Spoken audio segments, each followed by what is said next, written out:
where you're very like structured. You're like, hey, like, given this code, give me code back out, right? And now we're getting to agents, right? And like the canonical agent is Claude Code, right? Claude Code is a tool where you don't really tell it, we don't restrict what it can do really, right? You're just talking to it in text and it will take a really wide variety of actions, right? And so agents build their own context, like decide their own trajectories, are working very, very autonomously, right? And so, yeah, and I think like as the future goes on, like agents will get more and more autonomous, and yeah, I think it's like we're kind of at a break point where we can start to build these agents. They're not perfect, but it's definitely like the right time to get started. So, yeah, Claude Code, I'm sure many of you have tried or used. It is, yeah, I think the first true agent, right? Like the first time where I saw an AI working for like 10, 20, 30 minutes, right? So, yeah, it's a coding agent. It is taking action. And the third is verifying the work, right? And this is like not the only way to build an agent, but I think a pretty good way to think about it. Gathering context is like, for Claude Code, it's grepping and finding the files needed, right? For an email agent, it's like finding the relevant emails, right? And so these are all like pretty, yeah, like I think thinking about how it finds this context is very important. And I think a lot of people sort of skip the step or like underthink it. This can be like very, very important.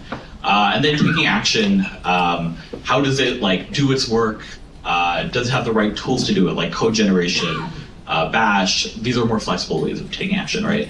And then verification is another really important step. And so basically what I'd say right now is like, if you're thinking of building an agent, think about like, can you verify its work, right? And if you can verify its work, it's like a great like candidate for an agent. If you can't verify its work, like it's like, coding, you can verify by linting, right? And you can at least make sure it compiles. So that's great.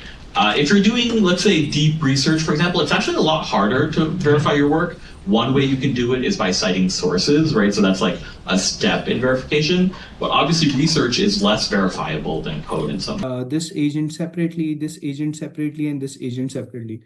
So this has been a very big problem for companies who want to interact with multi-agent systems. Let's say if you are the CEO of the company and you want the details from HR, your marketing assistant, and your sales analyst, you want to have one agent that can actually orchestrate your work, that can actually divide your work, and can get information out from all three of these agents.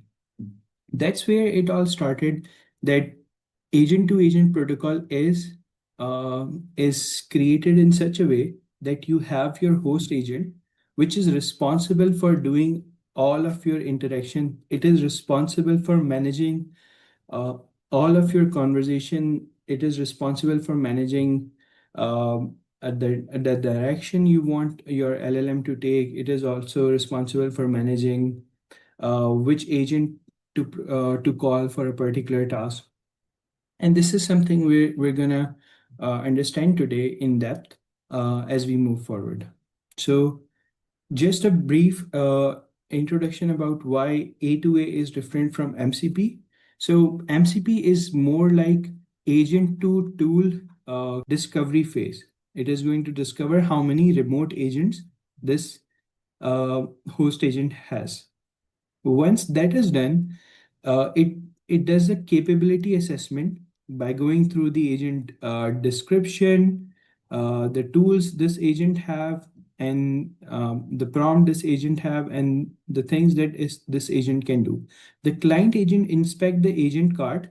So agent card is a way that how we will actually establish the connection between our host agent and different agents to understand the remote agent's capabilities and authentication requirements. So this is your step 2. After that, in step 3, it the task request or the sending of all of your work. So the client agent construct a JSON RPC, JSON request that this is the task according to the A2A specifications. It sent this request via HTTP post to the remote agent designated as Agents have never been more useful. According to McKinsey, 62% of companies are already building AI agents, and 93% of leaders say that the early movers will win. But I wanted these emails to tell us what to do next. I thought it was a very cool idea. And I thought, since I'm building a tool that's called Freed that analyzes emails for legal review, why not analyze them for features review? That's what Jatin has done. And I thought to use the tool itself. How cool. Use the tool to improve the tool. But meanwhile, Jatin invented something else. And that is what I want him to show because it was just lovely.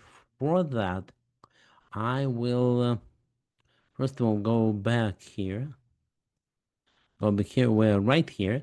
And secondly, going to the list of participants. So 1 second. There it is. Okay. There you are. So Jatin, I'm making you a co-presenter or panelist. Okay. And I'm stopping the screen share. You should be able to do the screen share. Do you have the mic? Yes, Mark. Okay, wonderful. Perfect. So your presentation. I did an entire video crash course on it. Right now, at least my take is like, yes, MCP works, but it's just a protocol. It's just a way of effectively making tools available for LLMs. Yes, there was prompts and resources in there, but pretty much no one used that. And it's limited to the degree where making tools available for a model is not that complicated. Where Google's A2A comes in is kind of like what I see a step above that, and it can work together with MCP, but this is a protocol, a way for agents to connect and talk with other agents. And instead of just focusing on making the tools available, the A2A protocol solves a much harder challenge, and that is complex workflows, interoperability, and enabling agents to delegate subtasks to each other. And now this is still just a protocol. So there is nothing pretty much that this will enable you to do that you cannot do by writing your own classes and functions, for example. But if I look at this entire ecosystem, that corporate management, and another one is for knowledge management, and also there's a whole bunch of others that I use for other more narrow and specific purposes. I was running all of this stuff on my laptop, and I was also using that in YOLO mode, which kind of taught me how to use them correctly in a way that works, not just for code development, but specifically for business tasks by integrating various tools, MCP servers, whatever it is, adding to these agents. And then I wanted those agents to talk to each other. I wanted those agents to collaborate and based on that create more value. For example, my agent Ruby which is a content management agent, going to the Cornelius, which is a knowledge management agent, to ask. Cornelius is managing the ideas and the knowledge and the rest of that, and Ruby is using that. And then Corbin can go to Ruby and ask for some statistics on the viewers on YouTube or whatever it is. So now I wanted to build this systems of agents that are by design could be autonomous. So I described to you very manual agents, right? That where I am writing something. But once in the agent, we arrive at the point when we understand what it wants to be doing regularly. And good example can be Ruby. So this is Ruby. And over here, we have a whole bunch of procedures that we already developed. You can see the key commands are like post and schedule and create video and repurpose. So once I have those commands that are described in, basically it's a markdown file with a prompt. And scale and scope of innovation surprised me, right? So rereading the article, which again was published earlier this year, while those theses are still the same, I think we are surprised by how much change has happened this year. A couple of things that I find particularly striking. One is the level of polarization of the discourse. So You get everything from AGI will take over the human race to no, technology will unlock the next S-curve of productivity and livelihoods for everyone and will be the great equalizer. And there's a lot of story, a lot of noise, and it's really hard to find the signal through that noise. So I think that's one thing that's changed, the polarization of the narrative. The other thing that's probably evolved is that we are seeing some organizations really leading while others are waiting. And to some extent, that delta between the leaders and the laggards has continued to increase over the year. That's great. And we'll dig in a little bit more to that, Sandra. Cornerstone of our plan to build the most complete data set in the world to train humanoid skills in manufacturing, creating an engine for deploying tens of thousands of Atlas robots across Hyundai Motor Group facilities worldwide. It's a data factory.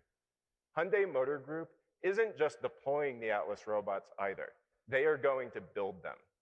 Together, we are building a new robotics factory capable of producing 30,000 Atlas robots a year. This is what's truly required to deliver the full promise of humanoids across the industrial, commercial, and home markets. We are so excited to bring Atlas into the world. Visit the Hyundai Motor Group booth over this week in the Convention Center to see more. And now, to share how Hyundai Motor Group will accelerate Atlas deployment, please welcome Hinton to the stage.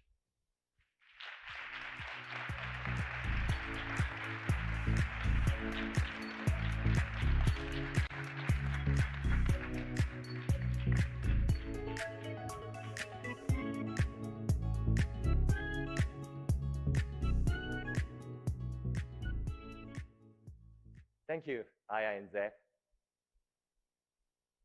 At Hyundai Motor Group, our purpose in human-centered AI robotics is simple but powerful. We are creating value that advances humanity through physical AI and about announcing today our partnership with Google DeepMind's robotics team.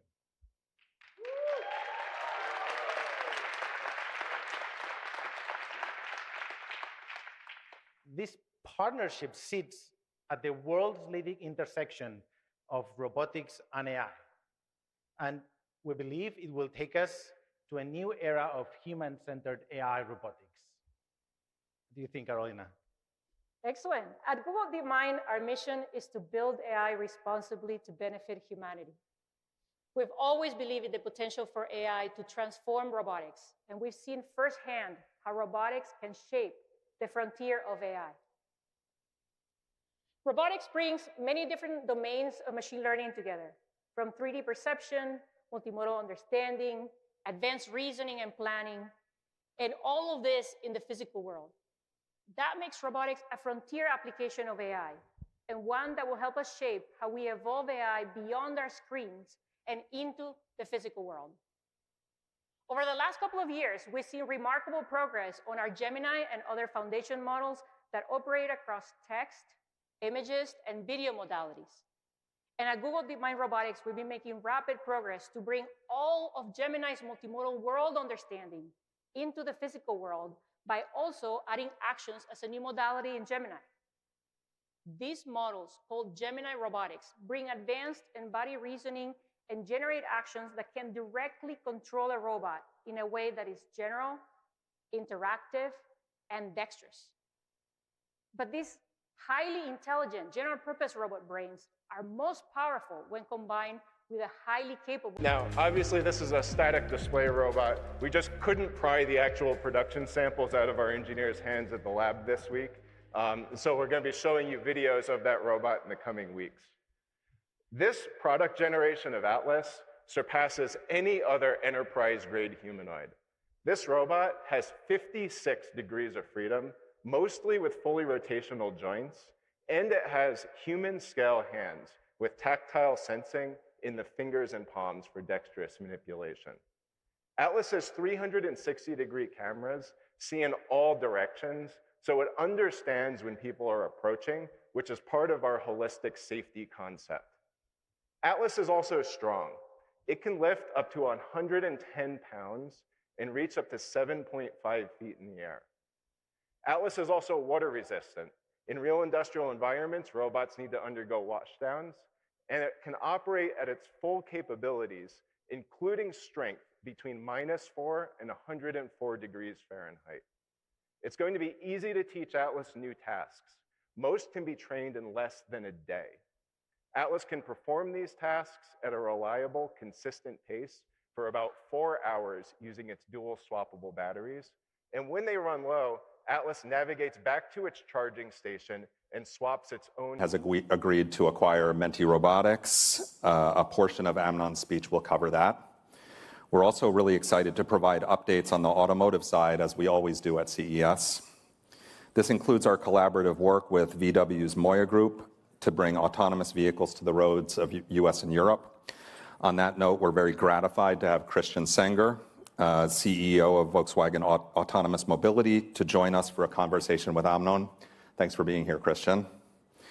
Before Amnon begins, I'll read a forward-looking statement, and then I'll play a short video.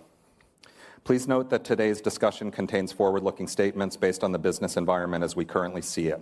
Such statements involve risks and uncertainties. Please refer to the accompanying presentation and Mobileye's periodic reports and other filings with the U.S. Securities and Exchange Commission, in particular the sections therein entitled Risk Factors, which include additional information on the specific risk factors that could cause actual results to differ materially. Thanks, and we'll start with a short video.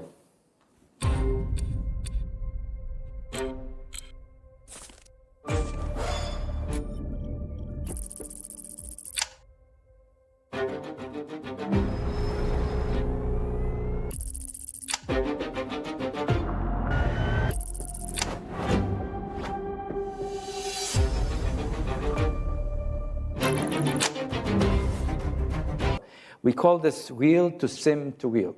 So the robot is watching, sending the clip to the cloud. In the cloud, we have a foundation model that we built that moves this video into a simulated environment. Inside the simulation, there is an RL loop, reinforcement learning loop, to learn the task. And then it moves back to the robot. This is the sim to real part. So real to sim to real. And let's look how this looks. So first is the observe. What the task is going to be here is to swap batteries. So the human is showing the robot what it's doing. On the right-hand side, on the small inbox, it's already has been moved into the simulated environment. But in reality, the clip will be sent to the cloud, and in the cloud, it will create a simulated environment. And now comes the training. Now the training is in the simulator. So this is after 100 iterations of training, after 500 iterations of training, after 1,000. So right now, this training takes about 3 hours. But by the time we go into production, this will take minutes. Now, this is the real part. So now the robot is performing the task that the human has showed him.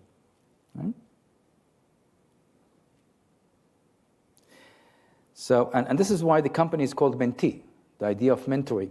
The idea is that human will mentor a human which is a layman human, not a professional.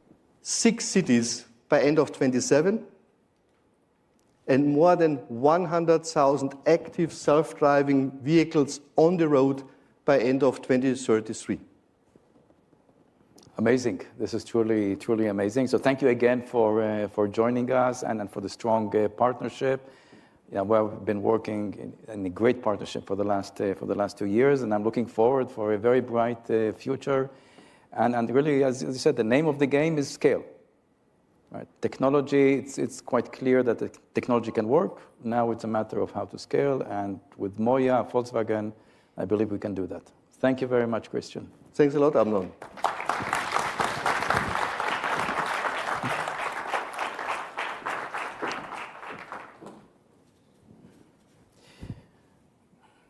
Okay, let's continue, and I would like to now take the opportunity to go a bit under the hood. I like every time to, pick your brains about technology. So let's go under the hood.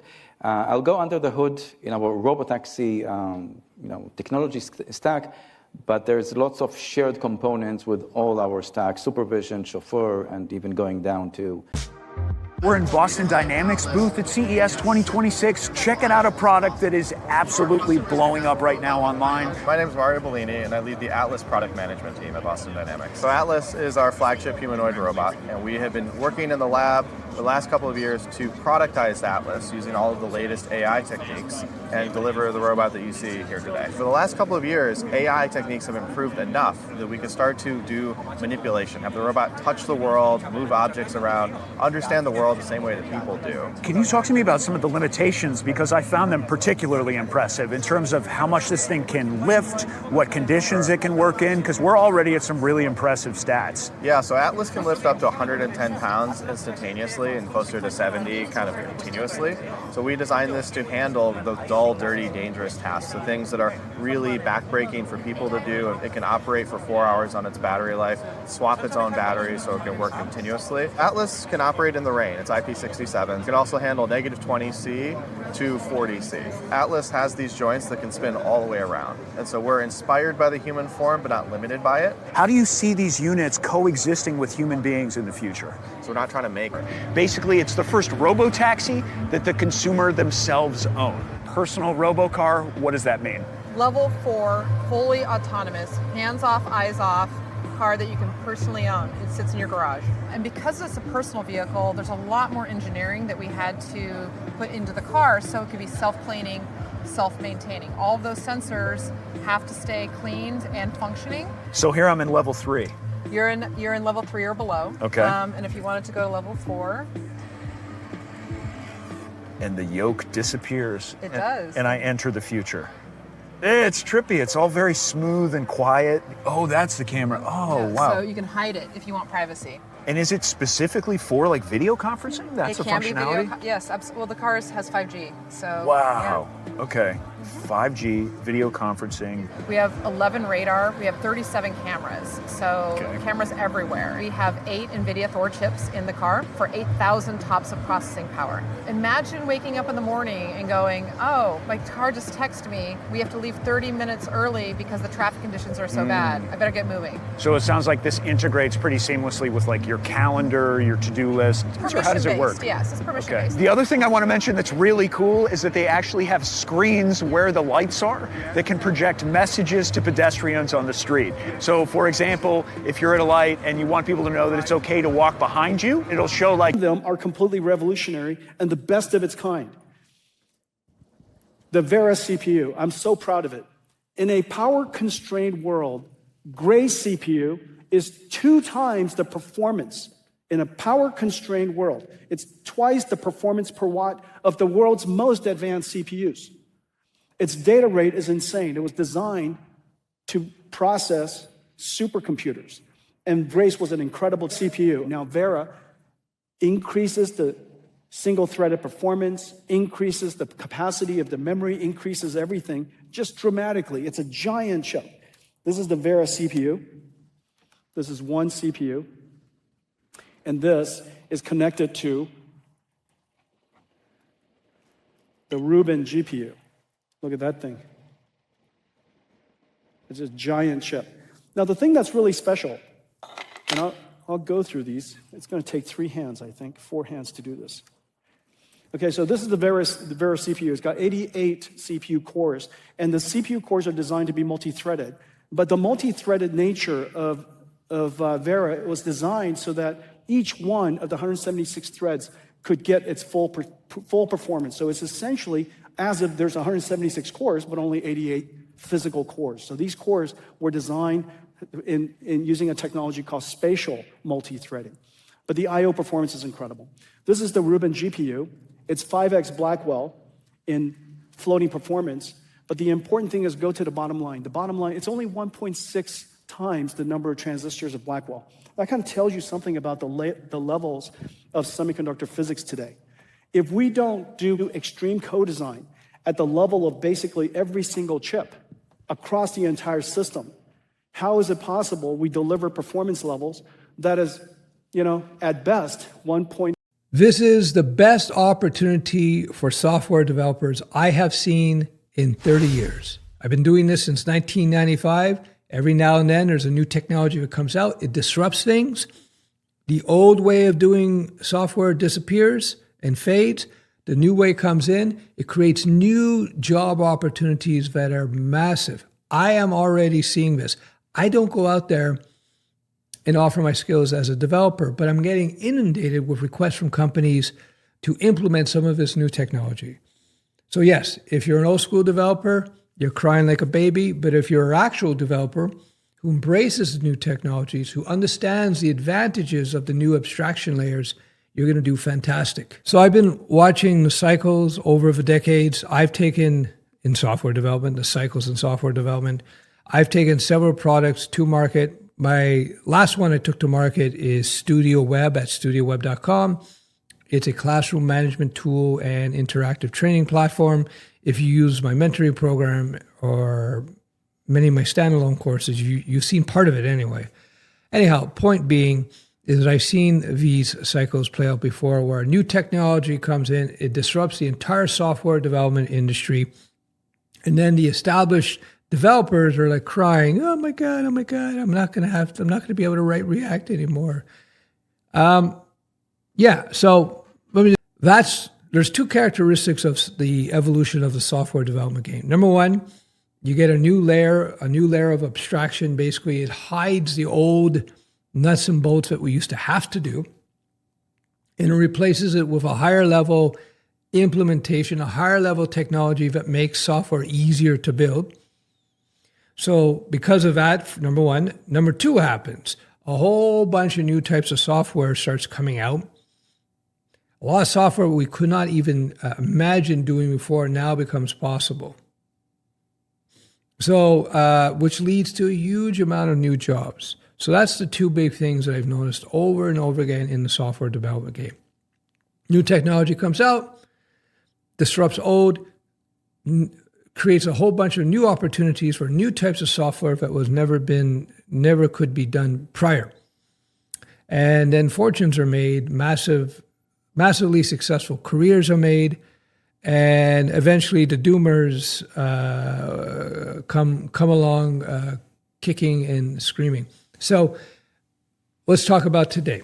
2026 to be able to control the AI. I developed one AI first application called BradFit, my fitness app, which I've had like 40, 50 people use it. It's fantastic. I'm using it to get my body fat percentage down to 15% for all kinds of health advantages and other things.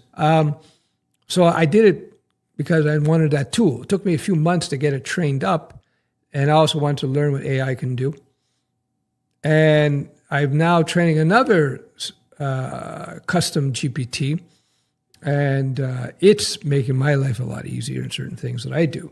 So there's a huge opportunity just creating custom GPTs, because these models, the big models, whether it be Grok or ChatGPT or Gemini or Claude, et cetera, these models they're kind of nutcases unless you control them. They're very powerful nutcases, meaning they can go off on these crazy tangents and mess up everything. So a big part about being a proper AI engineer, prompt engineer, an implementer of AI technologies, you got to control those crazy bastards. That's a big part of it. Anyway, I won't get into that for now. So if you... The entire app from scratch using AI. So first you need to choose which tool you use. So I'm going to be using Cursor with Claude Code. So let me open and coding agents running at the same time. So I'm going to do this one, and I'm going to say read build idea to understand what I want to build. Do not write any code yet. There's the answer. So the next step is to actually have it build the Next.js app. Now get to work and build the entire Next.js app exactly as the build idea creates. Let's focus on the setup, build it as an MVP. We're going to make it good later. All right, so I'm using Super Whisper to speak this, which is speaking is faster than typing, right? Even though I type very fast, like 120 words per minute, I speak probably 200 words per minute. So now Claude Code is building this. We're going to need to initialize Git repositories. So I can go back to this one and I can do /clear to reset the chat. I'll say, give me the necessary terminal commands for me to initialize a new Git repository here inside of my project.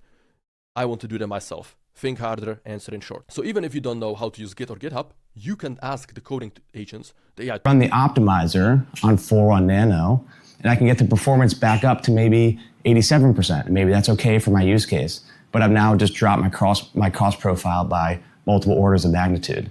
And it's the optimizer that allows you to do that type of model and kind of use case transferability, if you will. But really all it does at the end of the day under the hood is iteratively optimize or tweak that prompt, that string under the hood. And because you've constructed your program using the different modules, DSPy kind of handles all of that for you under the hood. So if you compose a program with multiple modules and you're optimizing against all of that, it by itself, DSPy will optimize the various components in order to improve the input and output performance. And we'll take it from the man himself, Omar. You know, DSPy is not an optimizer. I've said this multiple times. It's just a set of programming abstractions or a way to program. You just happen to be able to optimize it. So again, the value that I've gotten and my team has gotten is mostly because of the programming abstractions. It's just this incredible added benefit that you are also able to should you choose to optimize it afterwards. Run the optimizer on 401 Nano, and I can get the performance back up to maybe 87%. Maybe that's okay for my use case, but I've now just dropped my cost profile by multiple orders of magnitude. And it's the optimizer that allows you to do that type of model and kind of use case transferability, if you will. But really all it does at the end of the day under the hood is iteratively optimize or tweak that prompt, that string under the hood. And because you've constructed your program using the different modules, DSPy kind of handles all of that for you under the hood. So if you compose a program with multiple modules and you're optimizing against all of that, it by itself, DSPy will optimize the various components in order to improve the input and output performance. And we'll take it from the man himself, Omar. You know, DSPy is not an optimizer. I've said this multiple times. It's just a set of programming abstractions or a way to program. You just happen to be able to optimize it. Python functions that you chain together and that can solve your problem reliably, then that's probably the best solution.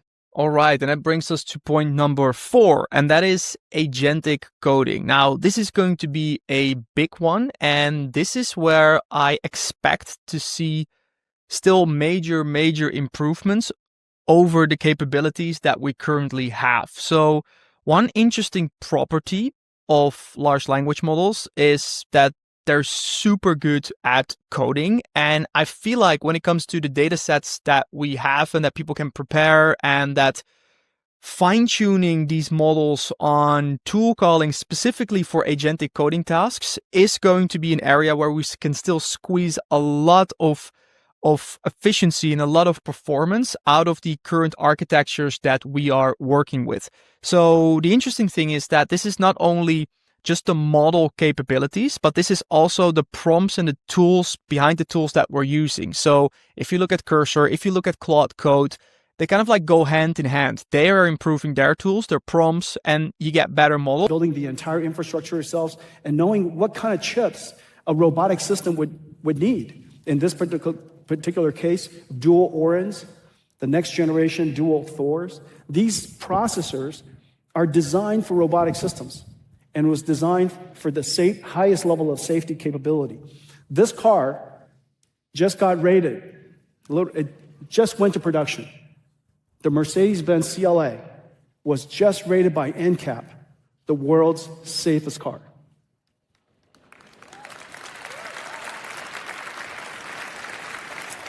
It is the only system that I know that has every single line of code, the chip, the system, every line of code, safety certified. The entire model system is based on sensors are diverse and redundant, and so is the self-driving car stack. The Alpamayo stack is trained end-to-end and has incredible skills. However, nobody knows until you drive it forever that it's going to be perfectly safe. And so the way we guardrail that is with another software stack, an entire AV stack underneath. That entire AV stack is built to be fully traceable, and it's taken us some 5 years to build that, some 6, 7 years actually, to build that second stack. These two software stacks are mirroring each other, and then we have a policy and safety evaluator decide, is this something that I'm very confident and can reason about driving very safely? If so, I'm going to have Alpamayo do it. If it's a circumstance that I'm not very confident in, and the safety policy evaluator decide that we're going to go back to a simpler, safer guardrail system, then it goes back to the classical AV stack, where the only... First, we're going to gather human baseline data for diverse tasks spanning a range of difficulties. You should think of these humans as, experienced experts, but on their first day or first week on the job. These are not people with context on the tasks in particular. It's not exactly the kind of thing that's come up in their work before, but if it's a software engineering task, they're a relevantly skilled general software engineer. Same for the machine learning tasks and the cybersecurity tasks here that we'll talk about. The type of tasks come from these three buckets or task distributions. HCAST, which is a collection of software-based tasks seemingly requiring autonomy, interacting with tools, interacting with the environments, thinking through the problem, not just this kind of Q&A style data set. The SWA suite, which are these atomic problems. These are problems that maybe GPT-2 can do, maybe it can't. Problems like, here are 4 files. One of them is called passwords.txt. Which file contains the passwords? And then on the other end of difficulty, we have RE-bench, which are challenging, novel, open-ended machine learning research engineering challenges, which are very difficult even for top human experts.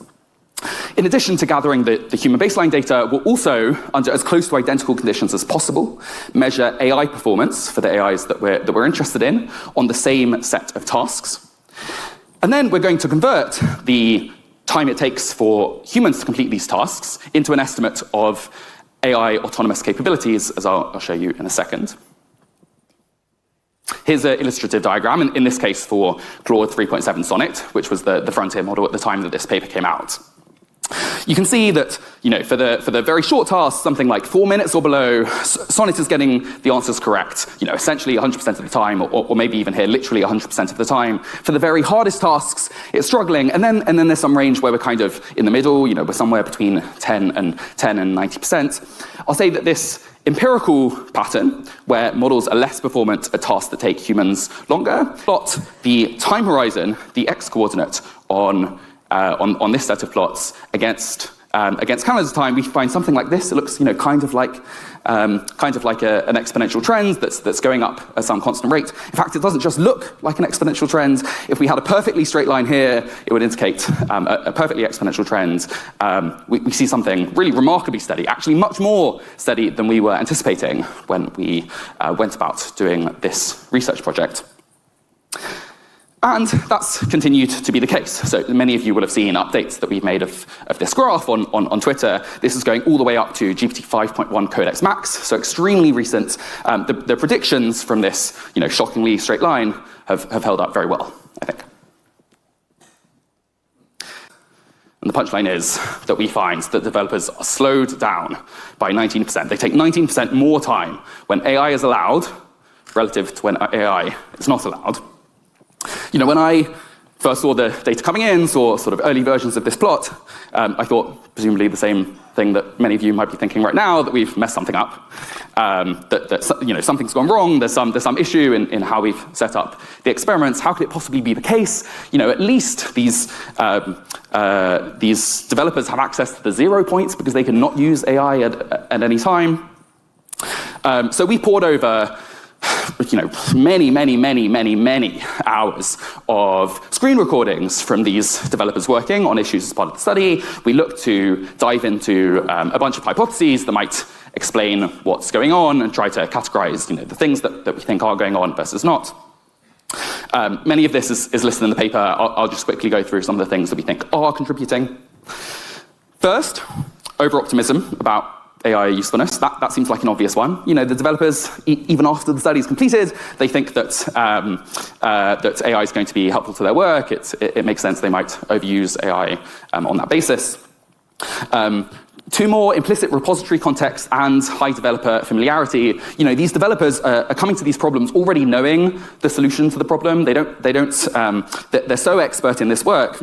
I imagine them as not trying to spend a bunch of time thinking through the solution that the AI can work through. Instead, they're just limited by how fast they can type, which means that using AIs, instructing AIs to do it, comes with some significant time cost versus how they might otherwise have spent their time. I think many of us have the sense that AIs might be less performant on large and complex repositories, which is a difference from this benchmark style evidence or from some previous work. And briefly is that reliability needs to be very high to save time, that you need to be getting the answers to these problems that developers are putting in correct, something like 95, 99% of the time in order for developers to tab through and not spend lots of time verifying the AI's work, which of course is pretty costly from a time perspective. Another possibility is SWE-bench-like or algorithmic costless scoring at the margin versus mergeability-like scoring. SWE-bench scores are not trying to account for whether the code is build-onable by other people in future, or whether it's matching quality considerations that aren't considered by the unit tests. Perhaps AIs really are performant according to SWE-bench-like scoring, but not performance according to this kind of more holistic scoring that we might care about. Low versus high context baseliners, I mentioned previously, these are just much more skilled humans, relative to those humans, perhaps they are. So what does this imply about the future of humanity? Well, nearly all the experts on AI believe that sometime within the next 20 years, we'll produce superintelligences, AI agents that are a lot smarter than us. One sort of definition of a superintelligence would be, if you have a debate on it with anything, it'll win. Or another way to think about it is, think about yourself and think about a 3-year-old child. The gap will be like that or bigger. So, and imagine you were working in a kindergarten and the 3-year-old children were in charge. You just work for them. How hard do you think it would be to get control away? Well, you just tell them, everybody gets free candy for a week, and now you'd have control. It'll be the same with the superintelligences in us. So to make an agent effective in the world, you have to give it the ability to create sub-goals. A sub-goal is this. If you want to get to, actually in Tasmania, anywhere reasonable, you have to get to an airport. So you have a sub-goal of getting to an airport. It could be a ferry, maybe, but that's a sub-goal. And you can focus on how you solve that sub-goal without worrying about what you were going to do when you get to Europe. These, or in the weights of a neural net, is immortal in the sense that you could destroy all the computers it's running on now, and if later you were to build another computer that implemented the same instruction set, and you were to take the weights or program off a tape somewhere and put it on this new computer, it will all run again. So we have actually solved the problem of resurrection. The Catholic Church isn't too pleased about this, but we can really do it. You can take an intelligence running on a digital computer, destroy all the hardware, and later on you can bring it back.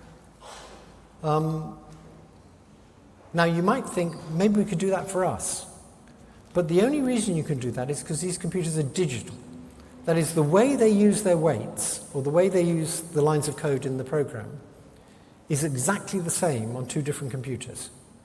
That means they can't make use of the very rich analog properties of the hardware they're running on. We're very different. Our brains have neurons, brain cells, that have rich analog properties. And when we learn, we're making use of all those quirky properties of all our individual neurons. So the connection strengths in my brain are absolutely no use to you, because your neurons are a bit different, they're connected up a bit differently. And if Trump is not that much less intelligent. There are cases. There's one case I know about in particular, which is a baby and a mother. So the mother cannot bear the sound of the baby crying, and she gets all sorts of hormonal rewards for being nice to the baby. So evolution has built in lots of mechanisms to allow the baby to control the mother, because it's very important for the baby to control the mother. The father too, but it's not quite so good at that.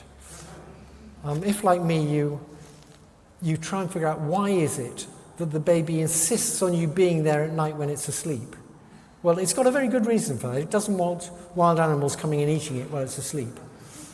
So even though it seems very annoying of the baby every time you go away to start crying, it's very sensible of the baby. It makes you feel a bit better about it. So babies control mothers and occasionally fathers. That maybe is the best model we've got of a less intelligent thing controlling a more intelligent thing, and it involved evolution wiring lots of stuff in. So, if you think where countries can collaborate internationally, then they're not going to collaborate on cyber attacks, because they're all doing it to each other.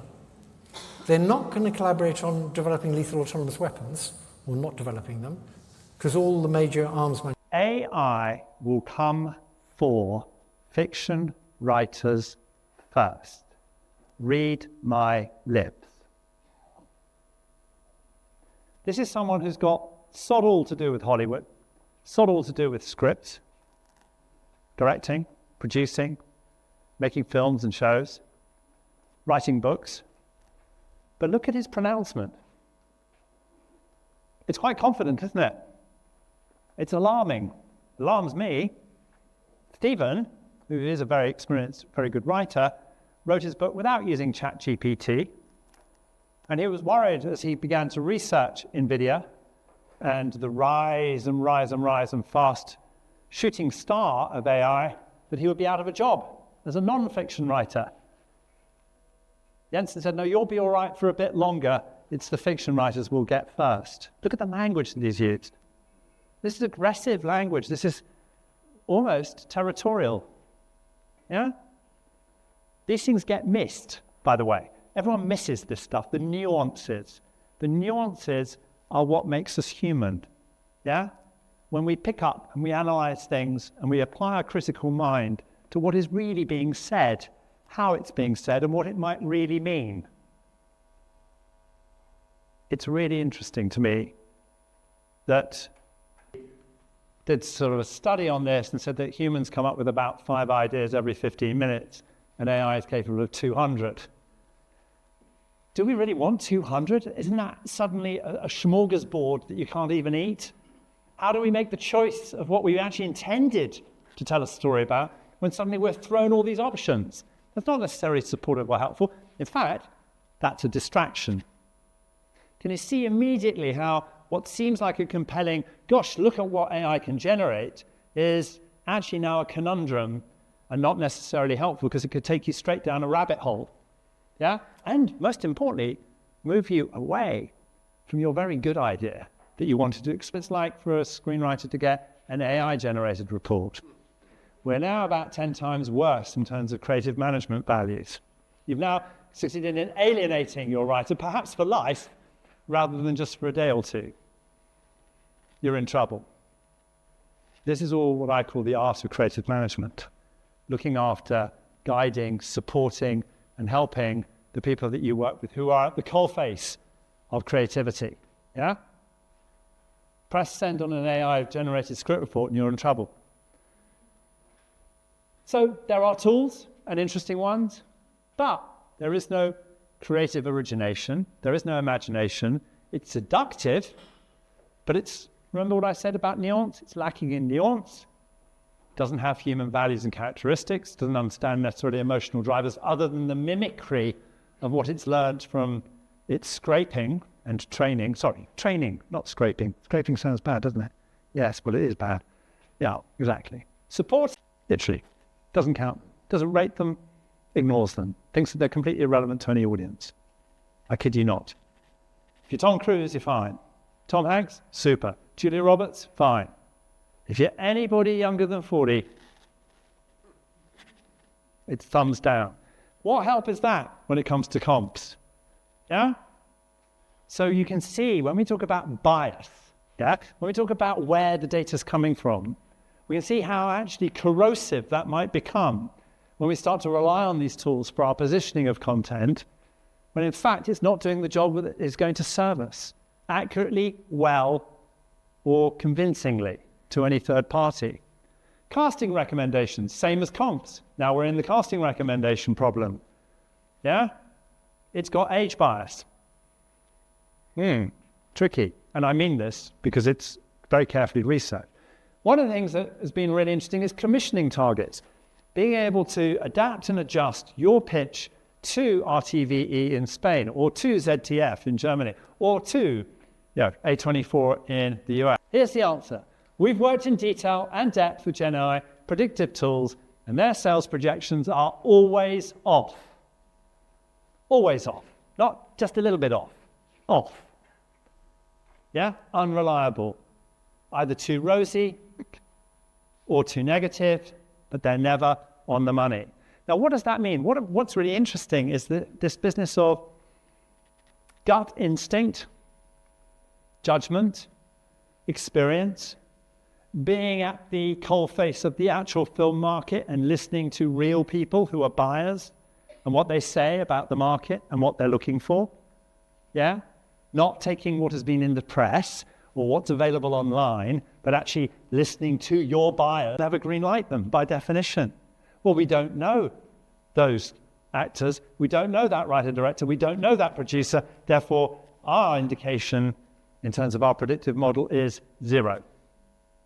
Where are people going to get a shot to learn their craft, to make their mistakes, to make their first film outside a very stretched, impoverished, managing poverty, public sector of agencies who are withering in terms of support?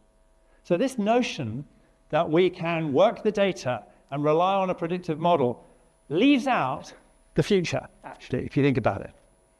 That's a huge problem that no one seems to be talking about. That's a huge issue. If I was running a public agency, I would be really concerned about over-reliance on anything to do with predictive data, because I want to be there for the next generation. I want to be taking what's called risk, because we are in the risk business. In fact, that is essentially what helps define us. That is a positive thing.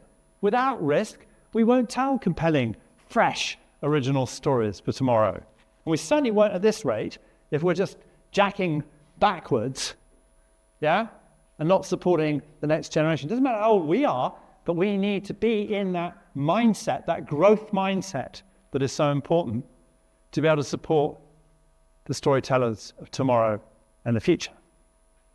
Because it's a people business.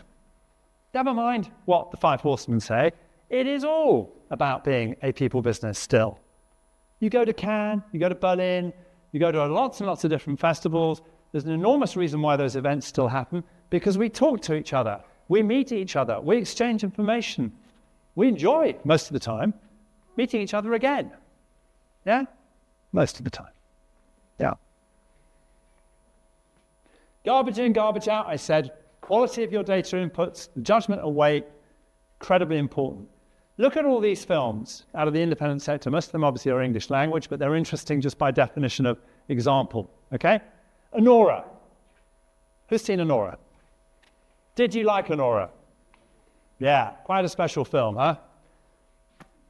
Yeah, quite touching. Can you imagine the cast of Anora being marked by a Gen AI? Very young. Can you imagine the subject? The biggest threat from AI is the distribution. It's about how you get to top of mind. When you have that much choice, you don't. You end up picking something you don't even want to watch. How many of us in this room have sat at Christmas and someone's come up with the bright idea saying, let's all watch something on Netflix? 45 minutes later, after quite a lot of argument and disagreement, the grandparents have fallen asleep. Some of the kids and teenagers are now playing video games in their bedrooms, and you're left thinking, that was a bad idea. Isn't it interesting how programming has become narrower and narrower according to what they think as a platform? AI project failures lacked a business problem fit. Wrong tools for a different challenge. Oh, but at least we have been seen to do something. That ain't good enough. That's a big problem because, by the way, every time you get this wrong, your staff and everybody who works on projects together goes, what were you thinking? Of course they do. So trust goes down rather than goes up. It's like, what? This is the Wild West. This isn't helpful. This is particularly important, the idea of tech, which we've spent, of course, what they don't want to tell you, but it's out there. The cat is out. Billions and billions of dollars developing is now running around trying to find a use and a purpose, isn't it? Precisely. Beware the seduction of innovation theater, waste, distraction, and misaligned expectations. These are all classic business strategy errors that are being made. What are the foundations of good news about these tools? One of them clearly doesn't want to use them. The other one clearly has already started to not rely, but perhaps experiment or work with them. What does one do? Of course, the other problem is that anything that the writer who is using Gen AI doesn't actually declare, and you find that, in fact, quite a lot of the material was originally Gen AI initiated, has no copyright protection. And is the writer going to own up and go, oh, I've used a whole load of Gen AI and it's been brilliant? No, they're not. They're going to put their hand down and go, well, this is my work. You see, the problems of transparency are opaque. They're not nice and crystal clear, are they? It's tricky because it requires us to be quite honest and open and collaborative in the true sense. Because right now, we have this strange paradox, don't we, about AI? We have, on the one hand, fits the task. It is multi-cloud by definition, therefore, because these AI models are sitting in all these different places, and it also is hybrid cloud. Because if you're an enterprise company or you built a robot or whatever that device is, sometimes it's at the edge, sometimes a radio cell tower, maybe sometimes it's in an enterprise, or maybe it's a place where a hospital where you need to have the data in real time right next to you. Whatever those applications are, we know now this is what an AI application looks like in the future. Or another way to think about that, because future applications are built on AIs, this is the basic framework of future applications. This basic framework, this basic structure of agentic AIs that could do the things that I'm talking about, that is multi-model, has now turbocharged AI startups of all kinds. And now you can also, because of all of the open models and all the tools that we've provided you, you could also customize your AIs to teach your AI skills that nobody else is teaching. Nobody else is causing their AI to become intelligent or smart in that way. You could do it for yourself. And that's the work that we do with Nemotron, Nemo, and all of the things that we do with open models is intended to do. You put a smart router in front of it, and that router is essentially a manager that decides which one of the tasks, based on the intention of the prompts that you give it, which one of the models is best fit for that application, for that solving that problem. Okay? So now, when you think about this architecture, what do you have? When you think about this architecture, all of a sudden you have an AI that's, on the one hand, completely customizable by you. Something that you could teach to do your own very skills for your company.